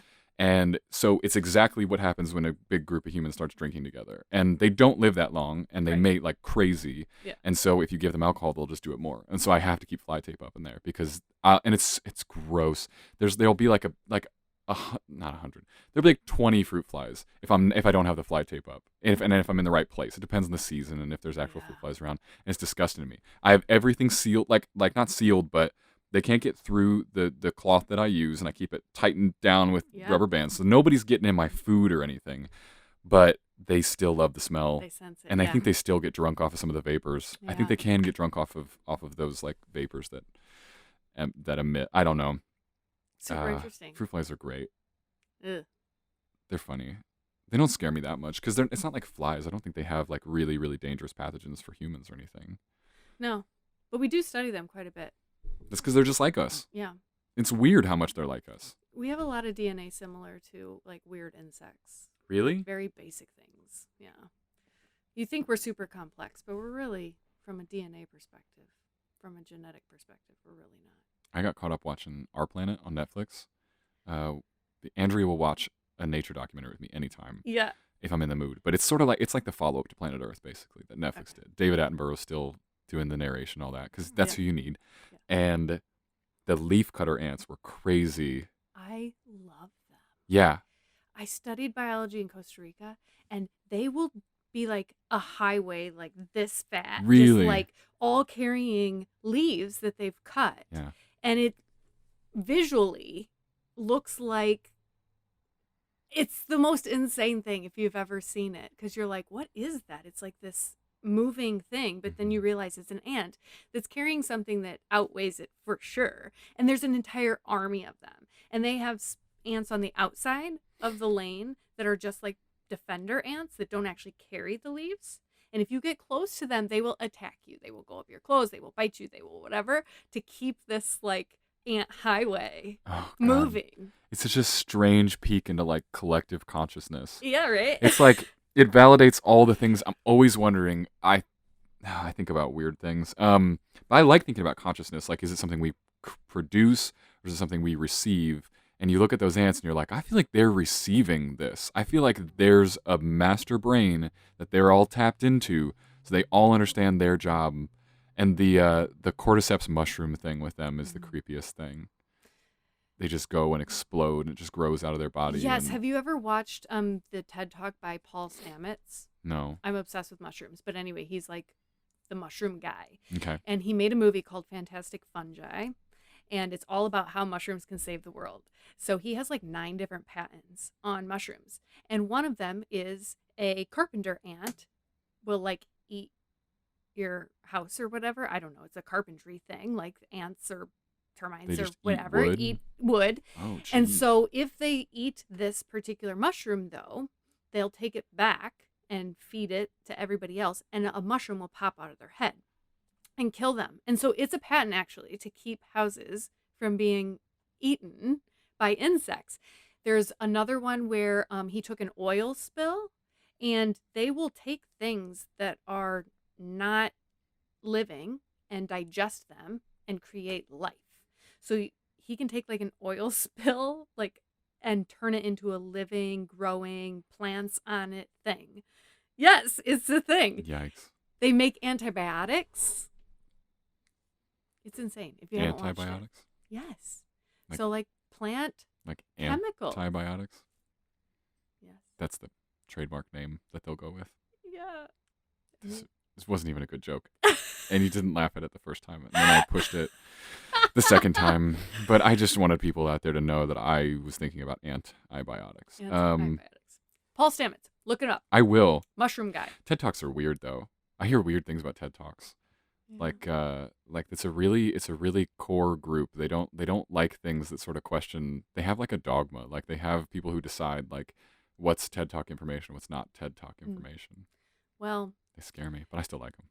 Paul was I think like a lumber guy, like cutting down trees and stuff. I don't know. And he started to investigate mushrooms, finding out all this stuff. No one would listen to him. And then now he has like 9 patents, and he's part of the research now. Like he provides mushrooms for breast cancer research. Whoa. Because they're finding out like turkey tail is super great for his mom actually had breast cancer, and he supplied the mushrooms for the medical trial that she was in at whatever university. Wow. The psilocybin thing, Mm-hmm. that's huge right now. Yep. That's happening with PTSD, major depression, whatever. So it's a big wave of mushrooms happening. Yeah. And Paul Stamets is your guy. Are you big into mushrooms? Is there a mushroom I need to be taking every day? I saw you post something actually about don't take something every day. Don't take a supplement every day. Was that something? Did I read that wrong? I don't know. I don't know if I read that or if I posted that. I definitely have criteria, though, for what you should be taking and shouldn't be taking, and it's often based on what you're doing from a lifestyle perspective. But mushrooms are really great as like an adaptogen, which means they're good at like balancing things, whether it's hyper or hypo. It can kind of like fit you in the middle. Oh, okay. And so it's easy to take and not have a negative impact on it. Like, you know, when you're talking about immune system health, lots of times you're talking about echinacea, elderberry, and things that stimulate your immune system to do something. Right. But what if you took it and you didn't want your immune system stimulated? Well, then is that good for you? And there's some inconclusive evidence that is like, we don't know. We just know so little about mushrooms as a whole. But mushrooms are adaptogens. Okay. So they will push it in whatever direction to balance you out. That's super cool. Yes, and I tend to like reishi. Okay. And I am into lion's mane simply because of the work they're doing with Alzheimer's and dementia, and the impact that mushrooms have on preventing that is just crazy. So I really think it's not about superfoods, because then all of a sudden you're like chasing down these wild things that live God knows where. Right. You really realize there's a lot of superfoods in your backyard, and variety and diversity is key, which is why changing with the seasons, if you actually go with nature, your food changes, that changes your microbiome, and everything shifts along with it. Right. And you don't get overdosed, quote unquote, on any one thing, because diversity really is the answer to almost every question. Yeah. You know. It takes an obsession to really get into all this stuff. Yeah. And that's the thing is I think people start thinking they need to immediately get into the nitty gritty. All these things that we're talking about, it's just because you and I share an obsession for some of these topics. Yeah. You don't need to think about these. You need to think about the really simple shit first. Yes. You need to think about sleep first. Yep. You need to think about what you're eating. Hopefully you can cook some of it. Yep. Go to the farmer's market. Elkhart has an awesome farmer's market, by the way. There's one Amish dude that goes that I have bought a lot of things from. You need to be thinking about exercise and just do movements that are good, and variety, and not just like to get big muscles that look good and that's to look like a Hollywood whatever. But that's where you need to start. Yes. Everything And else I'm will going to follow. tell you the one functional medicine secret that no doctor, not even a functional medicine doctor, really wants you to know or wants to admit. I've been doing this for a long time, and I've done it in a lot of different ways. At the end of the day, there's no secret if you tackle the lifestyle things. But the problem is that people come in and they're like, but what supplement should I take? Right. But can't we do this test and find out? And honestly, if those people have a real, like, come to Jesus meeting with me, and it's like, let's look at what you're doing on a day-to-day basis. What are you eating? Right. How are you sleeping? How are you managing stress? And if you tackle those things first, 90% of everything they're complaining about clears up. And it doesn't really cost any more money than the things that already cost you money to exist. Food, right? Yeah. And habits. Right. Yeah. There's And no they pay for magical- themselves over and over and over again. Yes. Like, and what people wouldn't, it's such a direct relationship. It's so much easier to feel better and to have more energy and all these things, and they're just decisions, and they do pay for themselves because you will be more productive at your workplace, or you'll have more quality time with your kids, or whatever it might be. Mhm. Like, that's going to pay for itself. And you really just need to, it's like starting with the macros. Like, it's real, start with the macros, because the improvement happens in one big leap at first if you really start working on just the big things. And then we're just tweaking. We're just making little tweaks to work on optimization and to figure out what's right for your body. That's it. But like, just go to bed, maybe. Like, just go to bed, maybe pick up a book, like when you were a kid and used to read books. Yep. Try that out for a night and maybe sleep. Tackle the basics before you ever talk to me about the minutia. Yeah. But people come in thinking there's this one secret that they haven't identified yet that makes them lose weight. I think it's because whatever. I think I can say this. You can't say this. It's too mean. I think it's because it's the ultimate excuse. Yeah. Because if there is a secret Yeah. and you don't know it, then you're not responsible for anything. Yeah, hard reality. The hard reality is there is not a secret. There's not a secret. Like, just think about, like, is this food? Is this sleep? Is this stress? Is this exercise? And as long as you can say yes to that, you're good to go. You can be fine. But people don't like to think of it in that broad of terms, because there must be a secret, because it's reserved for only the select few, and it's an elite thing. It's totally unfortunate. Yep. And my foundational question I always go back to, and I always teach my patients to go back to, is what would nature do? How does this exist in nature? What does nature do to remedy this situation? And oftentimes it's a very simple answer, but we always jump to the idea that there's this man-made thing somehow that's better than nature, that is the secret, and there is no secret. Right. And if you use that as a guiding principle, like what does nature do to accomplish these things? Lots of times, you know more than the experts then at that point. Yeah. So go to sleep. Yeah. Go to sleep and work out. You can do it from home. There's so many yoga videos. There's nauseating amounts of yoga videos in the world and bodyweight exercises. I know. There's no one routine. Just try a few. Watch that change happen immediately, quickly. It will happen quickly if you actually make smart choices, and then fiddle with all the secrets, whatever. Yep. Learn about the mushrooms and all the bullshit. Yeah. And people will say, what's the best workout plan to follow? What's the best? And I'm like, the one that you're going to stick to for at least 3 months. Yeah. Yeah. Don't fit the square peg in the round hole. Like, literally think about, what do you like to do? Do you like to go running? Do you like to go hiking? Maybe you kind of like being outside. Or do you like a gym? That's fine. Cool. You like going to the gym environment, listen to some music. I get it. Just find something you'll actually do every day. Yes. The consistency is key. Yeah. I love it. And that's the momentum. For sure. Everything. I feel like I could talk with you about this stuff for hours. You'll definitely be hearing from me when I come back through Elkhart for sure, because I need to do another episode so we can talk more about ants and mushrooms. And then you can come to the garden, and then we can make some sourdough, since I've never done that. Do you want some starter? No, because I won't do it. Oh, okay. Because I don't know what I'm doing. Right. That's not the routine you want, because you won't do it every day. Well, right. I travel every other But week. sourdough is great. You can just throw it in the fridge. My sourdough starter is so resilient. Literally, just throw it in the fridge. I'll throw it in the fridge for a week at a time, and I'll pull it back out, and it's fine. I'll just feed it again. And then you just mix flour and sugar? Yeah. I made a little sourdough guide for people that I like, that is super detailed on how to do this. Yeah. And walks you through everything that I've learned, and it's the easiest thing. It's really not hard. You need a scale. Like, I think a scale is really useful, a kitchen scale. Okay. That's it. Because measurements are so shitty when it comes to flour. Yeah. Like, it's not, it's weight. You got to go with weight. Yeah. So that's, like Europe does. That's it. Yeah. Yeah, but I get people who are like, oh, but I have these cups in my drawer. That'll work, right? I'm like, nah, well, kind of. Yeah. And I put that on there too. I measured it on my scale and was like, all right, I think it's about this much flour. Like, try to get it right. But no, it's the easiest thing. You just need bread. You need some flour around, some whole wheat flour, some bread flour. You can do it with just those two, and that's it. Okay, I'll have to think about this. Yeah. You can start it on your own too. You just put flour and water in a bowl and leave it for a couple days, and then you give it some more flour and water and do it on a regular schedule, and that's it, and you'll have a starter. So See, off you I'm go. the layperson that's going, this is too hard. Too many complicated variables. I'll get you my guide, and you'll be fine. There we go. You'll be fine. Okay. When are you getting a podcast? Never. Why? And I'll tell you why. So I, at one point, am like, how do I educate people? That's when I went on social media, right?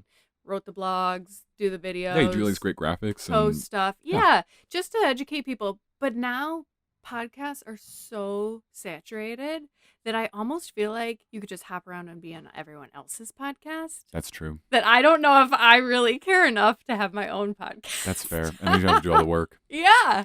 Yeah, but I want to tune into. I want to listen to you. I want to hear what you have to say. Well, watch my stories, Instagram. Although right now I'm doing the private stories, so not as much information. I know. But, yeah. I know. Maybe I'll get a YouTube channel. I could maybe do that. Do something. Yeah. Do something. You could do a. These are just excuses. You could totally have a podcast, and people would listen to it, and it would take you. You could do 10-minute episodes, and that's it. Yeah. And you could hire someone on Fiverr to cut your episodes and put them up in an RSS feed and submit you to all the different podcast stations, because now you got to be on all of them, Spotify and iTunes and all of them. Right. And that's it. That's the whole thing. You don't have to do it like I do it. I put a lot of legwork into this podcast, but I have other ones that are easier. I have one that I do for marketing agency. I just record it with my co-host, and then we have our editor, and they take it from there. That's all you need. So what do? You like hire a person off Upwork or something? Upwork, Fiverr. Yeah, you'll find people. And you're just like, do this upright. That's not how I do it, because I have a team. Right. I have a team of really well-trained people, but you'll get it's enough. It's enough. There's no barrier to entry. Like, you could do it on your phone. You don't need all this. You make it and I'll listen. I'll be stoked about it. I'll be a surprise guest sometime. We'll talk sourdough. So okay, you're the marketing guru. This is my fireball question. Guru. If you had to pick one avenue for marketing in the media world, right, for a health practitioner, what do you think is the best bang for the buck? It never works like that is the problem, because you need to do you. So if I'm describing a podcast and the idea of sitting down in front of your phone for 10 minutes and like talking through some topic makes you shudder, then that's not the avenue for you. No, but I get the problem of I could do all these things and I get excited about all of them, but I go to work all day at my corporate job teaching other doctors, and then I come home, I have to prioritize. Okay, where is my energy best spent? Right. And so then it's like, well, is it Instagram? I like your Instagram. Yeah. I think you take really good pictures, and you do these detailed captions to give people real information, which I think is huge. So I think and also you've got that sensibility, that Instagram sensibility, that it looks like it belongs on Instagram and it works. And I don't even have that. Not for this podcast. I don't really worry about that. I just try to be real. Yeah. But I think that's an avenue for you. That's a good avenue for you. But a podcast, I don't exactly know what you're doing when you're advising other doctors, but if you turned a camera on yourself and had yourself like just a different angle of you in a Zoom meeting, and that was all it was, and you take small clips of that and put out videos or video podcasts or just podcasts, audio only, even if you want, of just that's all it would really take. So you can just multitask it. I like micro content. I'm a big micro contenter. So usually what we'll do is we create a video, like either with myself or with a client. We'll make a video, and from that will come a post that's got the same content as the video, a nice photo that's got similar content people can read if they want. You get a blog post out of that. You get more details, links, things like that. Or you get a podcast out of that. You could even take just clips of it and make a podcast compilation. So I just think that you should only pick like one topic and then put it out, because I think people like different formats. I'll listen to podcasts all day long, but someone else wants to watch videos all day long. I know. Someone else wants to. But you know what I photos. found is a lot of my followers, because I tried to poll at one point whether or not I should be doing like IGTV, because I could talk all day on these concepts. Sure. Over and over and over. Yeah. But no one wants to watch a video that requires audio because they're at work. Yeah. And so if it doesn't have captions, they can't listen to it, and then they're like, ah, and so they have to like stop watching if I don't caption it. Otherwise, they only read the captions. It was a very interesting thing. So no one was doing IGTV, so I decided, okay, well then I'm not even going to waste my time. But I used to prioritize. Okay, I'm going to write the blog, and then the blog obviously turns into a million posts, Right. whatever, Yeah. via Facebook and Instagram. But the podcast has been a topic I've brought up multiple times. Yeah. But it's like another thing then. Yeah. We do captions on all our videos, but there's also services out there to do it really cheap. Yeah. I mean, we have a person on our team who does it, but you like Rev. I know Rev does it for like $1 a minute. That's the whole thing. He just gets So you the do full people file. watch podcasts with just the captions? People, I don't know. I look at maybe the best example we have. I think of in podcasting it would be the one person who owns their own podcast, owns it outright, and does whatever they want, and is super honest on it, and has made a big deal, would be Joe Rogan. Yeah. And tens of millions of people listen to that podcast. Right. So that's a really good litmus test for anything. People watch, and because you can look at YouTube and see the views, people will watch, I'm one of them, a 3.5 hour conversation. There's no captions on that, and it's just talking. But people want to watch it. I started doing video because I think some people want to watch it. Or there's really nice formats. Like I love what Spotify just did with his podcast, because a lot of times on that show, you might just want to be listening, but then they'll pull up a video or pull up a graphic of something or a chart or something. And you literally, the way Spotify works now and the way they've worked it in the app is you can pull it up and just see the video right there and then lock it again and put it down, and you can just start listening again. So it's all really continuous. So I don't know. But I do think at least getting started with an audio podcast is huge. And you just do it. The fact that you can do it with your phone, there's apps that'll do it for you. I do the complicated way because I'm in this world and I know what I'm doing. What's the best app? I don't know. Well, you have to think about, you have a host for a podcast. So you're going to put it up on something that creates an RSS feed, which is literally just a list of your episodes, and you upload your MP3s there. I know that Blueberry, I think is what it's called, that does one of them. I use Libsyn, which is a really simple one. And I'm sure that there's apps that will let you record and upload directly to those. Like I guarantee that exists. And that's it. Okay. You do a voice memo on your phone and go up there, up it goes. So I can just be like talking on my way to work and boom. Hell yeah, you could do it from your car. It's a series. Yeah, commute with Dr. Angela. Yeah. That's it. There we go. That's it. Sometimes you have someone call in. Yeah. It's fun. You can do that. You can record phone calls. It's really easy. Phone a friend. Yeah. Sourdough podcast. I think I've got enough homework after this. Okay. Good. Got it. I just think it would be awesome, and I love listening to podcasts. So I personally would love if you had one. I'd be excited. Okay. And then we'll have more topics next time I come through town. Yeah. Which would be perfect. Sure. I have a standing date in Elkhart because of this new East to West thing. So yeah, I'll which be is here. also super cool. Yeah, that's really exciting. Yeah, Flipping really Nomad I think is here right now, doing some stuff. Yeah, It's they're always with interesting Heartland to me. or Keystone. Keystone. That's probably the one I'm thinking of. Yeah. Yep. Yeah. Very cool. It's a similar type thing, but I don't have nearly the followers Flipping Nomad does. And then we do a totally different thing. Right. It's way more about like our travels and way less about like renovating RVs. That's a big thing online. But you still didn't answer me about how much What you was your spend question? every single month. Well, okay. So first of all, we are really into financial stuff. I talked with Nick about this on his episode because he's really big into finance. Yeah. And so the fact that I cook for us and we try to be really responsible with everything, and also the fact that I pay our team pretty well because I would prefer for them to be happy than for me to have a huge profit margin in our business. So that's fun for me. So between those two things, I try to keep our expenses super low though. Our V parks themselves, I'm happy if I can find a place where I can get the nightly rate, because we'll stay for maybe 2 weeks. You can get like a weekly rate, or if we stay for a month, that's a pretty good deal.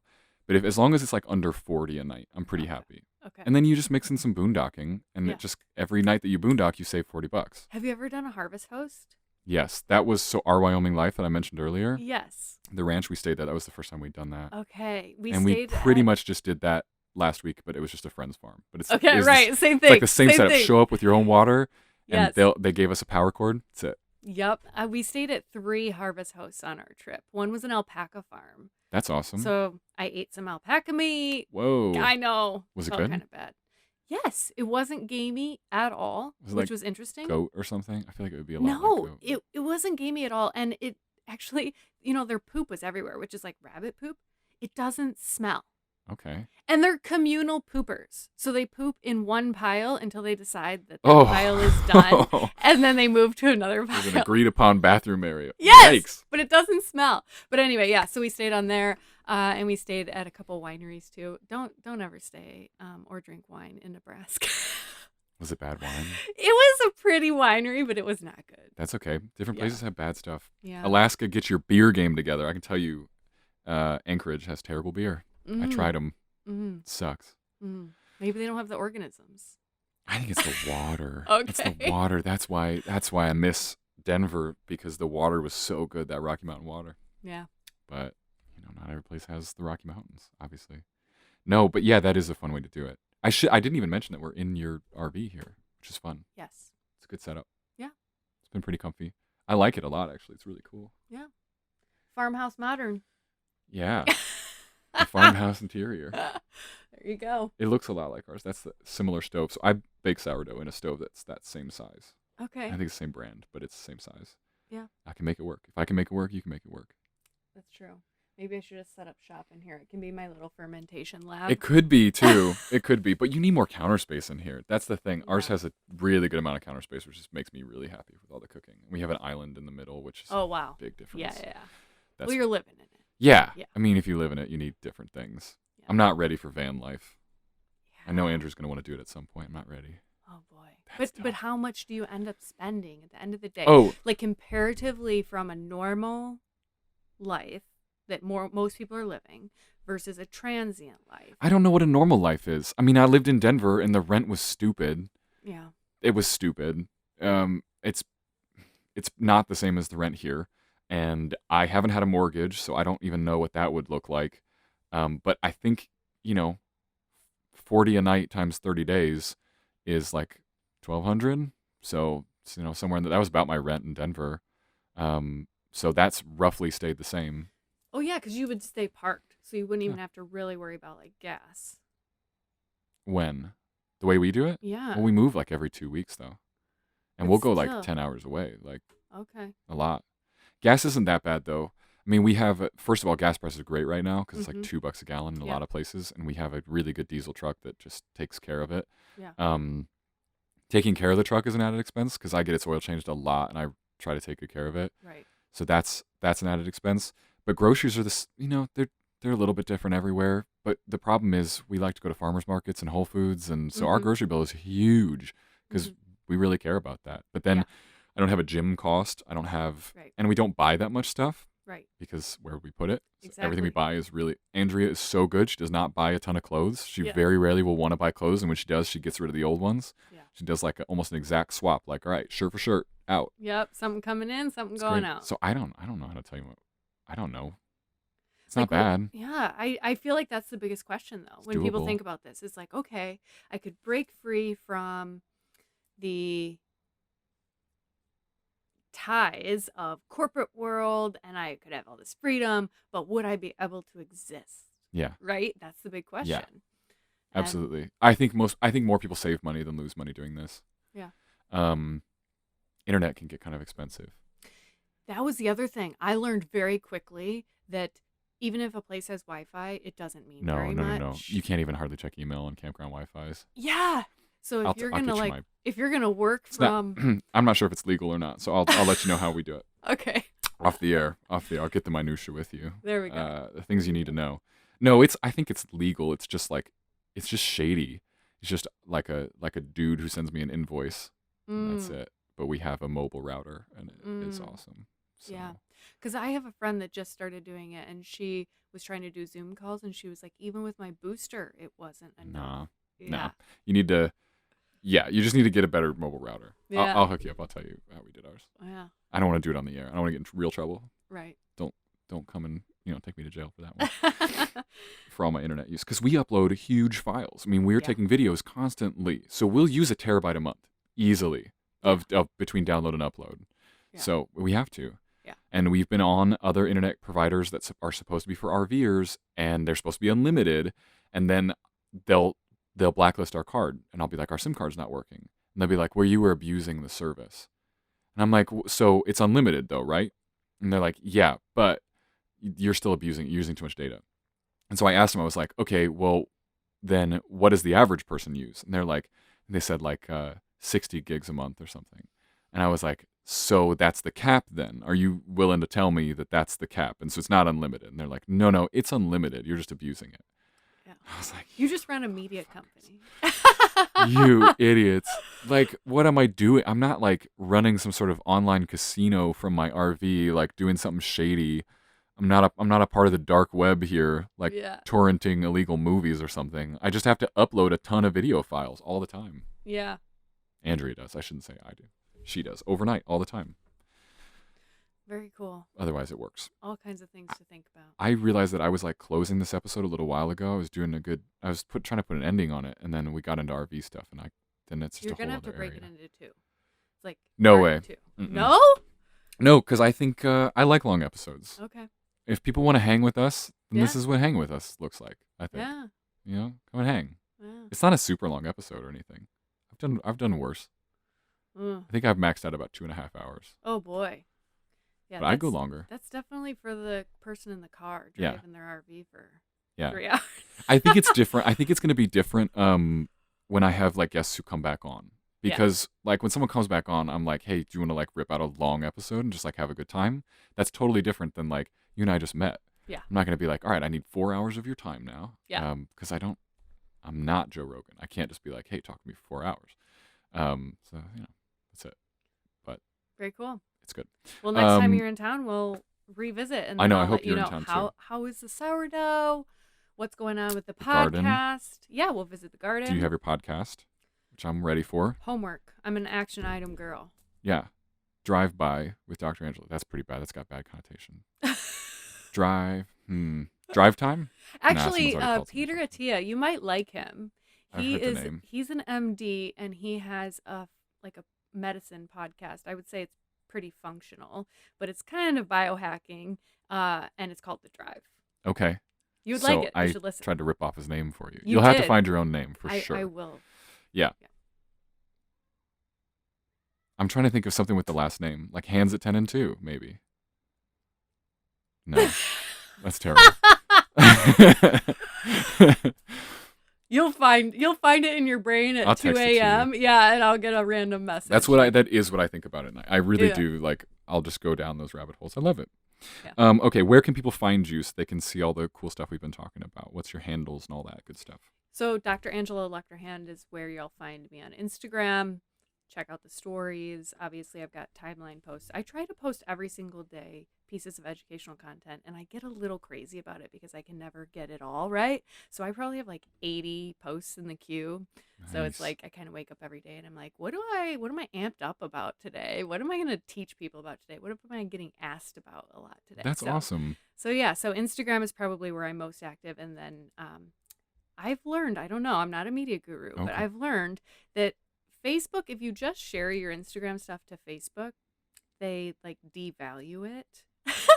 And I have a little bit different audience on Facebook. Mhm. So I would say it's a little bit older and more older women. So the content is a little bit different, but if you happen to be in the older women crowd, find me on Facebook, Dr. Angela Lucterhand, and it is all unique content. So even if someone follows me in both places, sometimes there's cross-posting, but many times it's all unique. And then from there, you can always link to my blog to actually read lengthy articles on blogs or health topics, conditions. Autoimmunity is my specialty, so tons of stuff on Hashimoto's, lupus, rheumatoid arthritis, things like that. But it started as a dessert blog, so there's also like hundreds of recipes on Perfect. there that they are gluten-free and dairy-free, but really just whole foods. And I'll turn you on the gluten thing. Don't worry about it. yeah. I'll get you there. Thanks for the Hoplark hop tea. That was actually really delicious. Yeah, well, you need to stop by their place then in Colorado and check out what they're doing. Oh, they are in Boulder. Look at Yeah. that. I know. This is actually what I need. I was a little bit joking, but I told Andrea last night, I was like, I just want a beer with dinner so bad. Like, I Yeah. just want a beer with dinner. Yeah. Come on. But I can't. And I was like, maybe I should get some non-alcoholic beer. And I was like, that's stupid. That's just money. That's dumb. I just drink water. But this may be a good cheat because this is just like Yes. hoppy tea. Exactly. That's awesome. And you could get chamomile. They have a green tea one.